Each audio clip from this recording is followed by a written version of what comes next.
I will never forgive that baguette. You all know exactly who I am talking about. Mitchell spoke with raw emotion in an interview about why he really left the Jazz. Though he didn't mention the name directly, everyone already knew the deal. The man he resents the most is Rudy Gobert. Back in 2017, when Mitchell first joined the Jazz, he and Gobert were actually inseparable. They were like brothers doing everything together. Who would have thought 3 low IQ moves by Gobert would completely ruin that tight bond? The first incident happened during the 2019 playoffs. The Jazz were knocked out by the Rockets 4-1.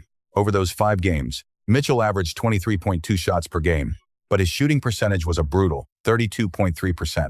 Meanwhile, Gobert only got 7.8 looks per game. So Gobert said in the post-game interview, "You can't blame me for being eliminated. I barely even touched the ball." The subtext here was crystal clear. If Mitchell had shared some of those shot attempts, the team wouldn't have suffered such a blowout. This could have been a simple teammate spat that would have passed with an explanation. But unfortunately in 2020, Gobert did something incredibly reckless and foolish, making the friction with Mitchell even worse. As the pandemic was sweeping across the globe, the Jazz were the first team to sound the alarm. Yet Gobert treated the safety protocols like a joke. He even mockingly touched all the microphones during a press conference as a prank. The result was Gobert becoming patient zero of the league. Even Mitchell, who was in a contract year, tested positive as well, falling victim to Gobert's negligence. Ruining a career is the ultimate betrayal. Even though Gobert apologized publicly and kept reaching out to Mitchell privately, Mitchell wouldn't even pick up the phone.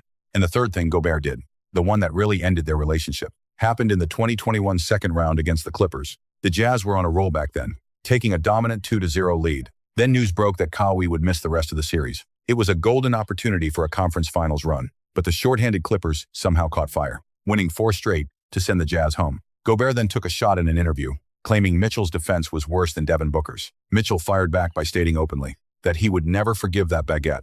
Seeing his 2 stars at each other's throats, the ruthless GM, Danny Ainge, pulled the trigger, trading both Mitchell and Gobert away for good. But their paths after the trade were worlds apart. Mitchell landed in Cleveland, becoming the new king of the Cavs, the biggest star since LeBron left. On the other hand, the $200 million man looked like a mere role player in Minnesota. After winning his 4th DPOY, Gobert had a chance to save his reputation, but the next 2 incidents completely ruined his standing in the league. During the 2023 season finale against the Pelicans, at a second-quarter timeout, Kyle Anderson confronted Gobert, asking why he didn't jump for a block, but Gobert snapped back, asking why Anderson didn't grab the rebound. Things got heated quickly, and Anderson reportedly used an offensive slur. Gobert lost his cool instantly, striking Anderson right in the chest. This move cost Gobert the respect of the locker room. Leaders like Towns and Conley completely ignored him, focusing only on comforting Anderson. Another drama unfolded in July 2025.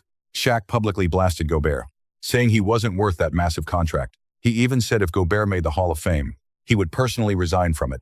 Gobert was absolutely livid, claiming he could take prime Shaq one-on-one, while mocking Shaq for riding Kobe's coattails and Dwyane Wade's coattails later on. But Shaq just reposted highlights from the 2001 finals of him dominating Dikembe and calmly captioned the post, "It's over, Gobert.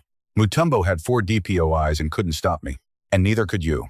From a small-town kid in St. Quentin, France, to an NBA multimillionaire, it took Gobert 22 years to make it. Yet the ending doesn't live up to the start. Because of all the foolishness after finding fame, he might need the rest of his career to slowly clear his name.